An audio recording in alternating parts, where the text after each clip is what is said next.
امروز شنوندگان عزیز شرح آخرین تحولات تاجیکستان و جهان را روی موج رادیو موجر در برنامه اطلاعاتی خبر مستقیما میشنوید. امروز 5 مارس 2020 سال. وزارت رشد اقتصاد و سودای تاجیکستان آوازه‌ها درباره کم شدن ذخیره محصولات خوراکباری به خصوص آرد در کشور را به اساس نامیده است. مسئله تامین بازار استعمالی و استواری نرخ‌ها تحت نظارت دائمی حکومت قرار دارد و وزارت اداره‌های مسئول منتظم در این سمت چاره می‌اندیشند. آمده است در خبر وزارت. در خبر تاکید می‌گردد که ذخیره‌های مادی دولتی امکانی به پورگی تامین کردن بازارهای داخلی را به مقدار کافی نیاز اولیه از قبیل آرد، روغن، محصولات گوشتی، شکر، سبزیجات و غیره دارد. قید کرده می شود که در سال 2019 حجم استحصال غله در کشور 1.4 میلیون تن از جمله گندم 836.2 هزار تن، واردات این محصولات به اندازه 1.1 میلیون تن رسیده است. استحصال آرد از جمله گندم وارداتی تقریبا 1.5 میلیون تن را تشکیل داده است که نسبت به سال 2018 132 هزار تن زیاد است.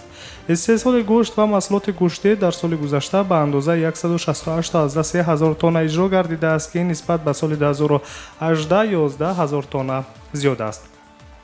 آوازه‌ها درباره معنی واردات محصولات اساس ندارند. حجم واردات محصولات و مال‌ها در ماه ینور سال 2020 نسبت به همین دوره سال گذشته 20% یا خود تقریبا 52 میلیون دلار افزوده است. گفته می شود در خبر وزارت رشد اقتصاد و سودای جمهوری تاجیکستان محصولات خوراکباری از جمله گندم و آرد از قلمرو کشورهای دهات دولت‌های مستقل به جمهوری تامین کرده می شوند. قید می گردد در دپارتمنت خبری وزارت رشد اقتصاد و سودای جمهوری تاجیکستان.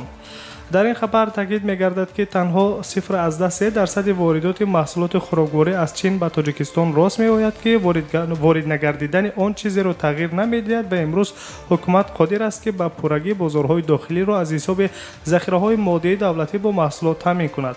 بازارها و نقطه‌های فروش محصولات خوراکباری برای قانع کردن نیازهای اهالی به طور معتدل کار می‌کنند، گفته است در خبر وزارت رشد اقتصاد و سودا.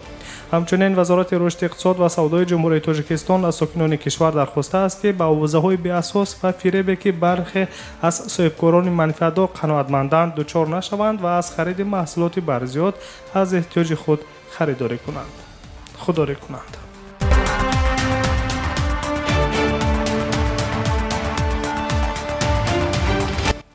در مؤسسه‌های تحصیلات عالی و میانه تاجیکستان حالت کرانتینی دادن نمی‌شود، گفته است معاون وزیر تندرستی و حفظ اجتماعی اهالی جمهوری تاجیکستان میرحم‌الدین کمالزاده در نشست با خبرنگاران.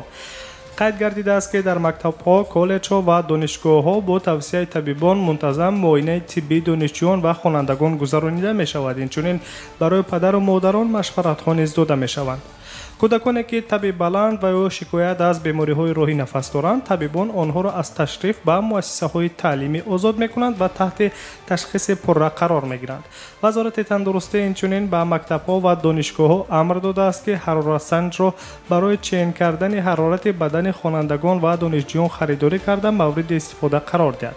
چاره‌های ضد اپیدمیکی در همه مؤسسه‌های تعلیمی گذرانیده می‌شوند که این ضرورت بستن آنها را از بین می‌برد، گفته است میرحم‌الدین کمالزاده معاون وزیر تندرستی و حفظ اجتماعی اهالی جمهوری تاجیکستان. در همین حال 4 مارس شورای علمای تاجیکستان با توصیه وزارت تندرستی از سرخطیبان مسجدها دعوت به عمل آورد که موقتا از خواندن نماز جماعت خودداری کنند. خواندن نماز جنازه استثنا کرده شده است. با گفته مسئولان وزارت تندرستی و حفظ اجتماعی اهالی هرچند در کشور یگان حالت پیدایش کرونا ویروس به قید گرفته نشده است، اما مقامات در پی تدبیرهای پیشگیری کننده مجبور شدند که نه تنها فعالیت مسجدها را محدود کنند، بلکه برگزاری یک قطار چاره‌بینی‌های عمومی را نیز باز دارند.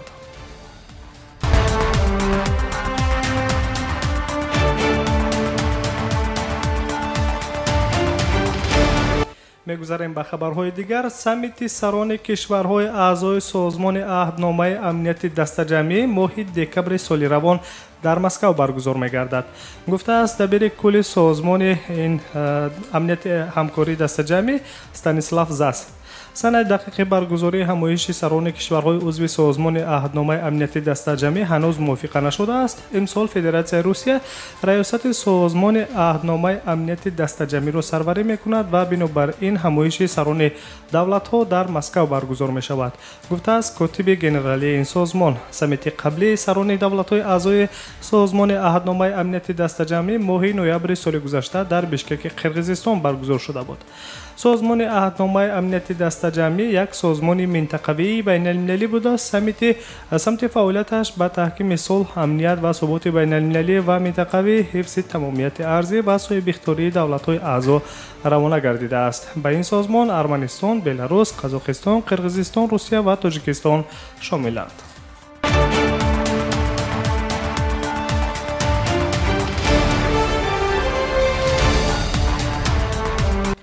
дар шаҳри Тошканти ҷумҳурии Ӯзбекистон аввалин маркази ягонаи муҳоҷират барои шаҳрвандони Ӯзбекистон, ки ба муҳоҷирати меҳнатӣ барои Русия мераванд ва ё нияти рафтан доранд, ифтитоҳ гардид. Хабар медиҳад хадамоти матбуоти оҷонсии муҳоҷирати меҳнати хориҷӣ дар назди Вазорати меҳнат ва робитаҳои меҳнатии хориҷии Ӯзбекистон. дар маркази ёрирасон ба шаҳрвандоне ки азми сафар ба Русия доранд, қоидаҳои будубош дар ҳудуди марзию маъмурии Федератсияи Русия, тарзи дуруст анҷом додани асноди расмӣ ва шартномаҳои кориро барои муҳоҷирони меҳнатӣ дар доираи шартномаҳои байнидавлатӣ миёни Ӯзбекистон ва Русия омӯзонида мешавад. омӯзиши курсҳои забони русӣ, таърих ва қонунгузории Русия низ мақомоти Ӯзбекистон дар маркази навтаъсис ба роҳ монданд, ки баъди хатми курс ба муҳоҷирон шаҳодатномаи хатм барои гирифтани патент барои кор дар Русия дода мешавад. یادآور می‌شویم که نمایندگان روسیه و ازبکستان با بررسی تشکیل مرکز مهاجرت فدراسیون روسیه در تاشکند در سال 2018 شروع کرده بودند. جانب‌ها با خلاصه آمدند که پیدایش مرکز به کاهش جریان مهاجرت غیرقانونی ملتی به روسیه مساعدت خواهد کند. غیر از آن در نظر گرفته شده است که با این راه مهاجران مهنتی ازبکستان بتوانند قبل از سفر به خارج معلومات‌های حقوقی بیشتر گیرند.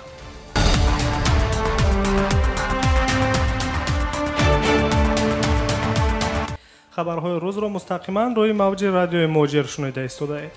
مقامات جمهوری چچنستان فدراسیون روسیه 13 مهاجر تاجیک را از حدود ناحیه شالی دستگیر کرده طبق قرار دادگاه از حدود مرزی و مأموری روسیه اخراج نمودند. طبق اطلاع مرکزی مطبوعاتی خدمات مهاجرت فدراسیون روسیه، این شهروندان تاجیک با اقامت غیرقانونی و قید و کار غیرقانونی در قلمرو جمهوری چچنستان فدراسیون روسیه متهم کرده می شود. اخراج شدگان همچنین طبق قرار دادگاه 2000 روبلی جریمه گردیدند. در یک اظهارات وزارت کارهای داخلی روسیه آمده است که در سال 2019 بیش از 800,000 مهاجر از روسیه اخراج کرده شده است که بیش از 5,000 نفرشان شهروندان تاجیکستان میباشند.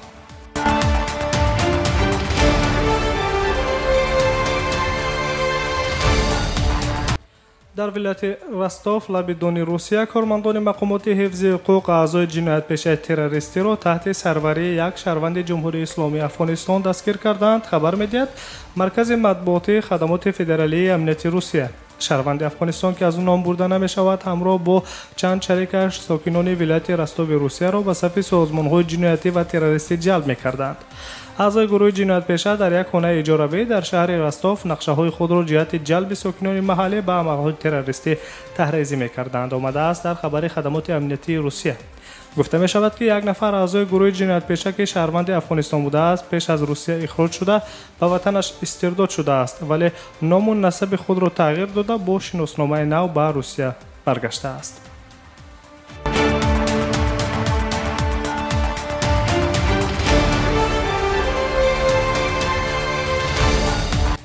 گروه رادیکالی طالبان شرط‌های سازشنامه صلح را با ایالات متحده آمریکا ویران کرده در 3 روز اول ماه مارس 76 حمله انجام داده است. نوشته است جاوید فیصل، نماینده شورای امنیت ملی افغانستان در شبکه اجتماعی. در این مورد ارتش افغانستان 85 جنگجوی ممنوع طالبان را نیست کرده است. طالبان سازشنامه صلح را ویران کردند و در طول 3 روز در ماه مارس 76 حمله به قوه‌های مسلح افغانستان انجام دادند که این امکانات پایداری سازشنامه تاریخی صلح را زیر خطر گذاشت. نیروهای ملی مدافع و امنیت افغانستان به همه حمله ها واکنش نشان دادند و همگی 85 جنگجوی افراطی را بی‌ضرر گردانیدند. نوشته است جاوید فیصل در توییتر. یادآور می‌شویم که گروه رادیکالی طالبان به گذرگاه‌ها در منطقه‌های دوبلول و باغ شرکت حمله کرده 15 نیروهای امنیتی را کشته 10 سرباز افغان را به اسیر گرفتند. پس از چند قوه‌های مسلح ایالات متحده آمریکا در 11 روز نخستین حمله‌های هوایی به جنگیان را در افغانستان آغاز کرد. مورد قید است که روز 29 فوریه هیئت ایالات متحده آمریکا و نمایندگان گروه ممنوع طالبان سازشنامه صلح را امضا کردند که آن خروج نیروهای آمریکایی را از افغانستان و آغاز مکالمه بین الافغانی را در نظر دارد. در این دوره جانب‌ها به موافقه رسیدند که خشونت در افغانستان تا 7 روز کاهش یابد. آن وقت طالبان حمله را آغاز نکرده بودند، اما 2 روز پس از امضای سازشنامه جنگجویان به ارتش ملی افغانستان دوباره حمله ها را شروع کردند.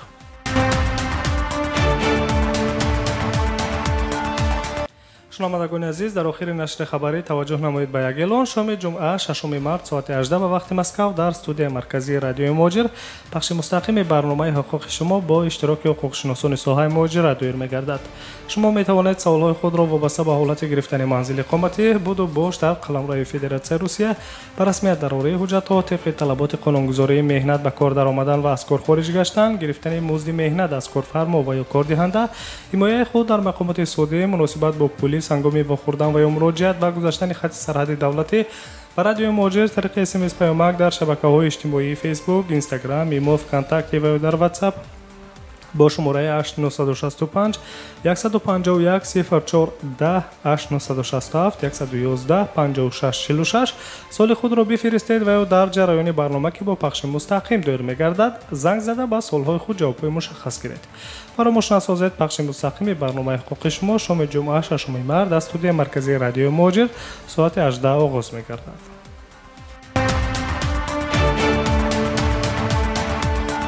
نشر خبری این ساعت را مستقیما روی موج رادیو مهاجر شنیدید. سلامت باشید. برنامه‌های دیگری ما ادامه دارند.